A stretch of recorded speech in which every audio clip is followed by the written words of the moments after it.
তাই তো? জি জি। টাইমটাও ঠিক আছে, আমাদেরই ভুল ভাইয়া। আসলে ভাইয়া কি হয়েছে বলুন তো, আমরা ভেবেছিলাম আমাদের আশেপাশে তো আর কেউ ছিল না, আর আপনি ফোনে কথা বলছিলেন ওটাও আমরা খেয়াল করি নাই, তো ভেবেছিলাম আপনি আমাদের দু বোনকে ইঙ্গিত করে এই কথাটা বলেছেন, তাই ভাইয়া এতটা রিয়েক্ট করেছে। ভাইয়ার হয়ে আমি সরি বলছি, সরি। হ্যাঁ ভাই, আমাদেরকে ক্ষমা করে দিবেন।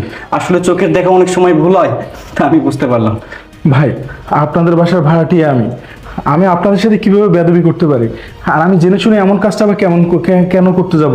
দেখেন, আমি আন্তরিকভাবে দুঃখিত যে আসলে ওই সময় আপনাদের একটু খেয়াল করা উচিত ছিল। আচ্ছা ঠিক আছে, যা হবার হয়ে গেছে, আসলে দুজনেরই মিস্টেক। ভাইয়া চলো আমরা যাই। ভাইয়া আপনি থাকেন, আমরা আসি। সরি ভাই, কিছু মনে করবেন না। দৃষ্টি চলো। ভালো থাকবেন। জি আপু, আসেন তাহলে। আচ্ছা।